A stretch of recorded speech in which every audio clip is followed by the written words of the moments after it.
The fading August sun spilled through the glass-paneled windows of a two-story colonial home tucked away in the quiet suburbs of Westfield, Connecticut. The air was still, unnaturally still. Not even the distant bark of a neighbor's dog or the hum of traffic seeped in. Just silence. Inside, Dalton Mercer, 36, sat hunched over the polished oak desk in his home office, surrounded by half-finished spreadsheets and color-coded financial reports. The screen of his laptop bathed his tired face in pale light.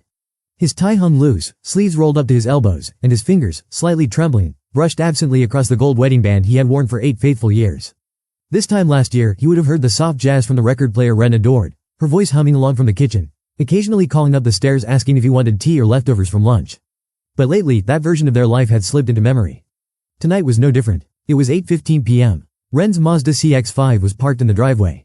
He had seen it from his office window. But the house was too quiet. No familiar rhythm, no dinner, no music, just the kind of silence that felt intentional. He rose slowly, joints aching from sitting too long. As he moved downstairs, the hardwood floor creaked beneath his feet like a warning. When he turned into the kitchen, he saw her, Wren, his wife, sitting at the counter, still as a painting. Her blonde hair was twisted into a messy bun, and the dying sunlight hit her face at an angle that made her look ethereal, but cold. A glass of untouched water stood in front of her, and her fingers made slow, hypnotic circles on the granite countertop. The diamond ring on her finger, the same one they picked out together in a dusty antique shop in Montpelier, Vermont, flickered in the light like it was mocking him. "Hey," Dalton said softly. "Sorry I missed dinner." Got buried in the numbers again. Wren didn't look up, didn't even blink, just kept tracing those same circles. "You okay?" he asked. That's when she finally spoke. "We need to talk." Dalton froze. Every man who's been married long enough knows, no good conversation ever starts with those 4 words. He pulled out the stool beside her, the scrape of metal on tile cutting through the tension like a knife. He braced himself. "What's going on?" Wren finally looked up. Her face softened, but not with affection. It was more like pity or guilt, he couldn't tell. "I'm pregnant," she said. For a moment, Dalton forgot how to breathe. The word echoed in his head like a gunshot. Pregnant. His brain fumbled to make sense of it. They hadn't been intimate in weeks, months maybe. She always had a reason. Stress, work, headaches. Her boss, Wesley Carter, had piled on late hours at the design firm. She would come home late, exhausted, sometimes smelling like someone else's cologne, though he always convinced himself it was probably a client or dry cleaning. "Now, this? That's," he began, but the word stuck. "When was?" Wren turned away, eyes glossy but unreadable. "About 8 weeks. 8 weeks ago." They were barely speaking. Dalton's stomach twisted. He didn't say anything right away. Instead, he stared at her. Really looked. And for the first time, he saw her clearly. The distance in her gaze, the rehearsed calm in her tone, the guilt she wasn't bothering to hide. She wasn't telling him because she was excited. She was telling him because she had to. Because the lie was too big now. Dalton's phone buzzed in his pocket. He ignored it. Then it buzzed again. Finally, he pulled it out. A text from his old college friend Sterling blinked on the screen. "Quarterly report killing you?" "Wren said you've been working like crazy." Dalton frowned. He hadn't spoken to Sterling in months. He hadn't even mentioned the quarterly report to Wren. Why would she say that? His heart started pounding. Pieces were clicking into place, but not in a way that made sense. More like a jigsaw puzzle being forced together, jagged and wrong. He looked back at Wren. "Does Wesley know?" Her jaw tightened. It was the smallest tell, but he saw it. So he asked again, slower this time. "Does Wesley know?" She didn't answer, but she didn't need to. Dalton didn't yell, didn't cry. He simply stood, walked up to the window, and stared out into the quiet neighborhood as the last light faded behind the trees. He realized then, their entire marriage had been slowly unraveling, and he'd been too loyal, too trusting, too tired to notice. But now, the game had changed. Wren wasn't just his wife anymore. She was his opponent. And Dalton Mercer? He didn't lose. Dalton didn't sleep that night. He lay in the guest bedroom, not because Wren asked him to, but because he couldn't bring himself to lie beside her. Not after that conversation. Not after the half-truths in her voice. Not after that slight twitch in her eye when he asked about Wesley. He stared at the ceiling for hours, his mind racing. He didn't scream. He didn't throw things. That wasn't who he was. Dalton Mercer planned. The next morning, Wren was gone before sunrise. No note. No text. Just the smell of her shampoo lingering in the hallway. By 6:30 a.m., Dalton was already dressed in dark slacks and a light blue button-down. The one she always said made his eyes look soft. Today, though, there was nothing soft left in him. He drove straight to a strip mall in Bridgeport, where an old buddy from college, Camden Wright, ran a small security firm. Dalton and Camden had lost touch over the years, but there had always been loyalty between them, the kind forged on football fields and late-night poker games. Camden raised an eyebrow when Dalton walked in. "Well damn, Mercer. What brings you here after all this time?" Dalton didn't bother with small talk. He sat down, looked him in the eye, and said, "I need help." Discreet help. By noon, Camden had handed him 2 names. Eli Morales, a freelance digital forensics guy who could retrieve almost anything from almost any device. And Jenny Fields, a private investigator based in Stamford who specialized in workplace affairs. "You sure you want to go down this road?" Camden asked, his voice lower now. "Sometimes it's better not to know every detail." Dalton just nodded. "I already know enough. I just need proof. That evening, Dalton waited until Ren went to bed before he slipped into her home office. She rarely locked her laptop. She assumed she didn't need to. Amateurs make mistakes like that.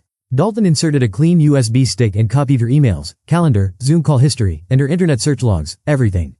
He didn't open a single file. Not yet. He didn't want to react. He wanted to strategize. Over the next week, Dalton became a ghost in his own home. He played the part of the tired husband.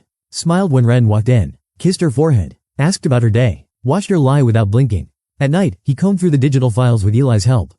And slowly, the puzzle began to take shape. Wesley Carter, Ren's boss at the design firm, was married. Ren and Wesley had 48 logged calls outside work hours in the last month alone. At least 3 hotel reservations appeared on her calendar, all under vague names like Client Workshop or Brand Retreat. On May 17th, she had searched, "What happens if you get pregnant by your boss?" Dalton felt sick, but he wasn't done. Jenny Fields, the pie, had been trailing Ren for 4 days. On Thursday, she sent Dalton a video that cracked something deep inside him. Ren, Wesley, Hotel Concord, downtown Hartford. 7:46 p.m. They exited the hotel bar holding hands. She kissed him in the elevator. Dalton didn't cry. He simply whispered, "Got you." The next morning, Dalton sat in his car, parked outside Wesley's home in a pristine upper-class neighborhood in Ridgefield. A woman in yoga pants came out to check the mail, probably Lena Carter, Wesley's wife. Dalton didn't know her, yet, but she was about to become part of the equation. He had every intention of burning their house of lies brick by brick, and he was going to do it with a smile. At dinner that night, Ren sat across from him, spinning pasta on her fork like nothing had changed. Dalton sipped his wine slowly and asked, "So, how's work been?" She blinked. A second too long. "Busy," she replied. "Wesley's been writing me hard lately." Then she paused. "I mean, not like that, I just meant." Dalton smiled gently. "No worries. I know what you meant." She didn't notice the flicker of steel in his eyes. Ren wasn't just cheating on her husband. She was pregnant with her married boss's child, lying to both families, and hiding behind a mask of domestic calm. And Dalton? He was done playing the good guy. He wasn't going to confront her yet. Not until every piece of the trap was in place. Not until the boardroom, the courtroom, and the bedroom were all scorched. He would make sure Ren, Wesley, and everyone who protected their little affair paid the price. Because when Dalton Mercer goes quiet. 2 weeks later, Monday, 7:42 a.m. The morning air in Westfield, Connecticut had the first bite of September. Most people were bracing for the season change. Dalton Mercer was bracing for war. He adjusted the collar of his navy blazer and checked his reflection in the car mirror. Calm, sharp, in control. His phone buzzed. Text from Jenny Fields, "Pie, Carter has an 8:15 breakfast with the firm's VP at Birch and Oak. You want me to tail or tip?" Dalton replied with a simple, "Tip." Just enough to rattle him. Dalton wasn't just looking to hurt Wesley. He was going to unravel him, professionally, financially, and personally. And the first step? Expose Wesley Carter to his company board. Dalton knew how firms like Wesley's operated. Image was everything in the architectural world, especially when bidding for public contracts. A scandal involving the married CEO, an inappropriate relationship with a subordinate, and possible pregnancy? It wasn't just bad optics. It was a liability. 3 nights ago, Dalton compiled the first dossier. It was slick, clean, and anonymous. Hotel receipts under the firm's corporate card. Email evidence of inappropriate after-hour communications. Screenshots of Slack messages with phrases like, "Can't wait for Thursday night throwing kisses." He didn't include Ren's name yet. Just the affair and the timeline. He submitted it to the firm's HR hotline, the board of directors, and one local architecture ethics commission anonymously, under the name Jay Whitaker, a fictional junior employee. Tuesday, 4:26 p.m., Ren's office. Dalton sat in his car, parked diagonally across from the firm's entrance. He watched through tinted windows as Ren stepped outside with her assistant, laughing, carefree, oblivious. Behind them, Wesley Carter stood in the glass doorway on his phone, shoulders tense, jaw clenched.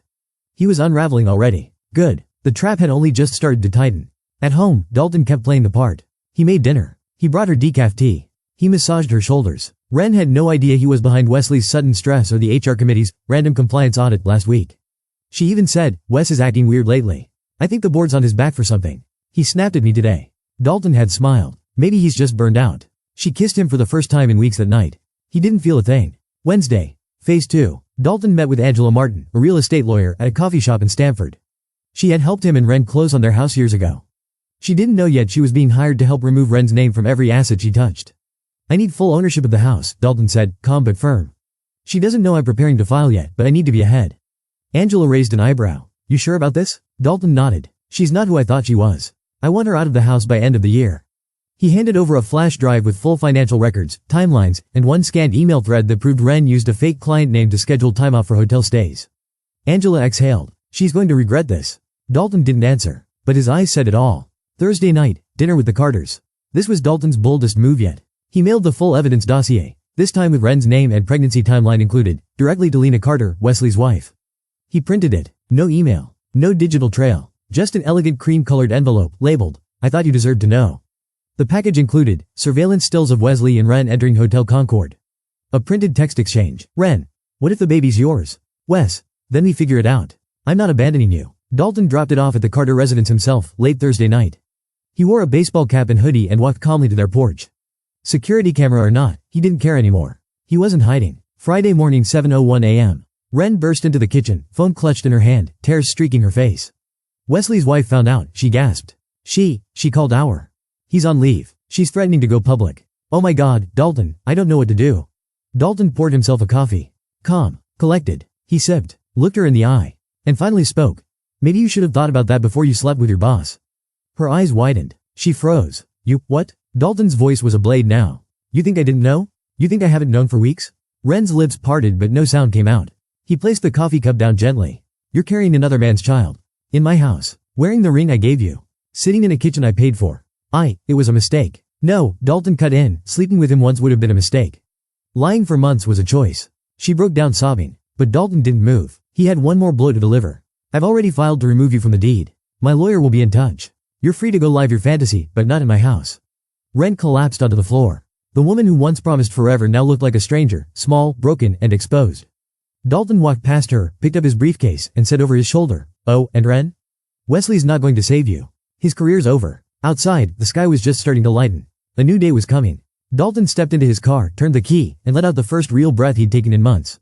The storm had hit, and he had survived. The following morning, the Mercer house was eerily quiet. Ren's sobs from the night before had faded, replaced by cold, hard silence. She sat on the worn couch in the living room, phone pressed tightly against her ear, her voice shaking but determined. Look, I don't care what he says, I'm not going down without a fight, Ren told her lawyer. Dalton can try to kick me out, but this house is ours. Our name's on the deed. And the baby, that changes everything. Across town, Dalton was at Angela Martin's office. The seasoned real estate lawyer had been clear, American property law was complicated, and Ren's name on the deed gave her rights, especially with a child involved. But Dalton was no longer the man who'd quietly accepted things. Then we'll play it by the book, Dalton said, stealing his voice. I want everything documented. Every text, every hotel receipt, every email. Angela nodded. We're building a case for misconduct and infidelity as grounds for divorce and custody. It won't be quick or clean, but it's winnable. Meanwhile, Ren's world was crumbling. Wesley Carter's suspension turned into a termination after the board's internal investigation confirmed Dalton's dossier was no exaggeration. The local paper read a headline the next day. Top architect Wesley Carter fired amid scandal involving office affair and pregnancy. Lena Carter had filed for divorce and, fueled by rage and betrayal, was seeking full custody of their 2 children. Ren was no longer just Dalton's problem. She was a pariah in her social and professional circles. One evening, Ren confronted Dalton in the kitchen. Her face was pale but fierce. Why are you doing this? She asked, voice raw. I made a mistake, a terrible one. But you don't have to ruin everything. The baby needs a father. We can work this out. Dalton looked at her, exhaustion and hurt etched deep. I was your husband, he said quietly. I trusted you with my life. But you chose lies over love. Now, I'm choosing myself. Dalton started waking up earlier, rediscovering parts of himself he'd lost under years of complacency. He joined a local running club, started writing again, a passion he'd shelved since college, and reconnected with Sterling and Camden, old friends who reminded him who he really was. The house felt emptier, but for the first time in years, it felt like it was his own. The real battle was still ahead, divorce filings, custody hearings, and the emotional fallout. But Dalton Mercer was no longer just a man betrayed. He was a man rising. And this time, he wouldn't be broken. The courthouse in Hartford, Connecticut was imposing, its tall stone columns casting long shadows across the steps as Dalton Mercer walked inside with purpose. For months, the tension had built like a storm on the horizon. Today was the first hearing for their divorce and custody case. Dalton sat in the gallery, nerves tight but resolve steel strong. Across the room, Ren entered with her attorney, her face guarded but her eyes tired. The judge began the session by outlining the stakes, property division, custody arrangements, and the allegations of infidelity. Dalton's lawyer, Angela Martin, presented the evidence carefully. Text messages, hotel receipts, the timeline of Ren's affair with Wesley Carter. The court watched as Dalton's quiet strength filled the room. Ren's lawyer pushed back hard, emphasizing the pregnancy, Ren's claims of regret, and her desire to co-parent. In a break between sessions, Dalton stepped outside and took a deep breath. Sterling, his oldest friend, was waiting with a supportive nod. You're doing the right thing, man, Sterling said. It's not easy, but it's necessary. Dalton smiled faintly. Feels like I'm tearing my world apart. Sterling clapped a hand on his shoulder. Sometimes you have to break the old to build something better. Back in the courtroom, Ren broke down on the stand, her voice raw with emotion as she admitted her mistakes but begged for understanding. Dalton felt a pang, not of anger, but of sorrow for the woman she once was. Outside court, the media buzzed. Wesley Carter's public disgrace was in full swing, and Lena Carter had started a custody battle that added pressure to the tangled mess. At home, Dalton found moments of quiet. Early morning runs through the town's park, late-night phone calls with Camden, journaling thoughts and pain. He was learning to grieve and heal. One evening, Ren called. Her voice was softer than before. I want to try and be fair, for the baby. Can we talk about co-parenting? Dalton hesitated, then nodded. We'll figure it out. But this time, honesty has to come first. As summer faded into fall, Dalton Mercer realized this was more than a legal battle. It was his journey back to himself. A painful, messy, but necessary path. The courthouse in Hartford, Connecticut was imposing, its tall stone columns casting long shadows across the steps as Dalton Mercer walked inside with purpose. For months, the tension had built like a storm on the horizon. Today was the first hearing for their divorce and custody case. Dalton sat in the gallery, nerves tight but resolve steel strong. Across the room, Ren entered with her attorney, her face guarded but her eyes tired. The judge began the session by outlining the stakes, property division, custody arrangements, and the allegations of infidelity. Dalton's lawyer, Angela Martin, presented the evidence carefully. Text messages, hotel receipts, the timeline of Ren's affair with Wesley Carter. The court watched as Dalton's quiet strength filled the room. Ren's lawyer pushed back hard, emphasizing the pregnancy, Ren's claims of regret, and her desire to co-parent. In a break between sessions, Dalton stepped outside and took a deep breath. Sterling, his oldest friend, was waiting with a supportive nod. You're doing the right thing, man, Sterling said. It's not easy, but it's necessary. Dalton smiled faintly. Feels like I'm tearing my world apart. Sterling clapped a hand on his shoulder. Sometimes you have to break the old to build something better. Back in the courtroom, Ren broke down on the stand, her voice raw with emotion as she admitted her mistakes but begged for understanding. Dalton felt a pang, not of anger, but of sorrow for the woman she once was. Outside court, the media buzzed. Wesley Carter's public disgrace was in full swing, and Lena Carter had started a custody battle that added pressure to the tangled mess. At home, Dalton found moments of quiet. Early morning runs through the town's park, late-night phone calls with Camden, journaling thoughts and pain.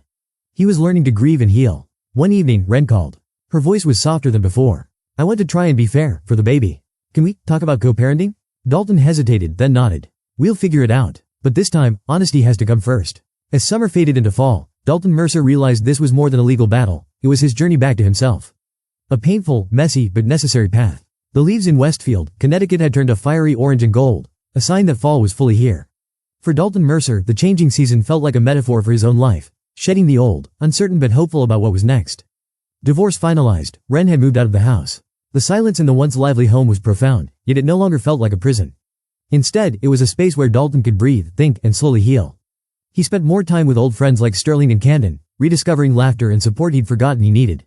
Sterling, now a single dad himself, invited Dalton to a weekend barbecue, a small moment that reminded him life went on beyond courtrooms and heartbreak. Meanwhile, Ren was struggling to rebuild her life in a small apartment in Bridgeport.